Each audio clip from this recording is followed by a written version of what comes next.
महाराष्ट्र में 10 दिन से ज्यादा चला सियासी संकट अभी खत्म नहीं हुआ है। भले ही शिवसेना के बागी नेता एकनाथ शिंदे ने मुख्यमंत्री पद की शपथ ले ली हो, बीजेपी के देवेंद्र फडणवीस उप मुख्यमंत्री बन गए हों, लेकिन फिलहाल महाराष्ट्र में सियासी हंगामा थमता नजर नहीं आ रहा है। महाराष्ट्र के पूर्व मुख्यमंत्री और शिवसेना अध्यक्ष उद्धव ठाकरे हथियार डालने को तैयार नहीं हैं। पूर्व सीएम ठाकरे आज मीडिया से मुखातिब हुए और उन्होंने सबसे पहले नई सरकार को शुभकामनाएं दी। साथ ही उन्होंने बीजेपी और बागी एकनाथ शिंदे पर निशाना साधा। कहा कि एकनाथ शिंदे शिवसेना के मुख्यमंत्री नहीं हैं। जिस तरह से प्रदेश में सत्ता का खेल खेला गया है, उससे लोकतंत्र का मजाक बना है।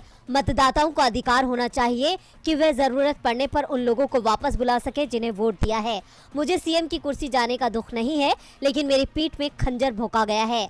अगर बीजेपी हमारे साथ आती तो कम से कम 2.5 साल तक तो उनका मुख्यमंत्री रहता, लेकिन अब उन्हें क्या मिल गया है? अगर अमित शाह ने मुझसे किया वादा पूरा किया होता तो अब महाराष्ट्र में बीजेपी का मुख्यमंत्री होता। उद्धव ने साफ कर दिया है कि किसी भी कीमत पर शिंदे को शिवसेना हथियाने नहीं दी जाएगी। अब महाराष्ट्र में असली शिवसेना किसके पास होगी, उसको लेकर लड़ाई छिड़ चुकी है। फिलहाल आंकड़ों के लिहाज से भले ही शिंदे का पलड़ा भारी हो, लेकिन उद्धव भी हार मानने को तैयार नहीं है।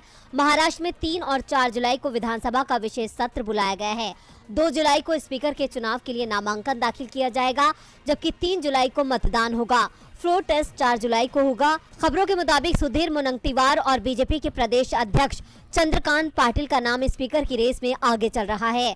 वहीं दूसरी तरफ सुप्रीम कोर्ट ने शिंदे समेत बागी विधायकों की अयोग्यता नोटिस के खिलाफ याचिकाओं पर फौरन सुनवाई करने से इनकार कर दिया है। अदालत ने इस पर सुनवाई के लिए 11 जुलाई की तारीख तय की है। अदालत सभी मुद्दों की एक साथ जांच करेगी।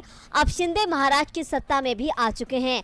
ऐसे में शिंदे वर्सेस उद्धव की इस लड़ाई का बीजेपी पूरा फायदा उठा रही है।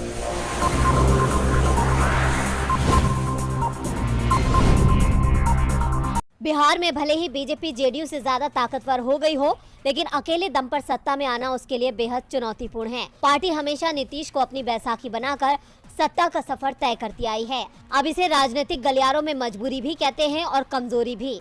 पार्टी की इसी स्थिति को लेकर नेता विपक्ष तेजस्वी यादव ने बीजेपी को खुली चुनौती दे डाली है। उन्होंने कहा है कि बीजेपी में दम है तो वो अकेले दम पर चुनाव लड़कर दिखाए। दरअसल तेजस्वी ने ये चेतावनी असदुद्दीन ओवैसी की पार्टी AIMIM के 4 विधायकों के आरजेडी में शामिल होने के बाद दी है।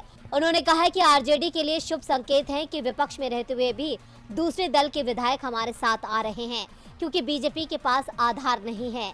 बोझा उपचुनाव और 4 विधायकों के आरजेडी में शामिल होने के बाद वोट प्रतिशत में भी हम एनडीए से आगे निकल गए हैं। करीब 15,000 वोट से हम आगे हैं।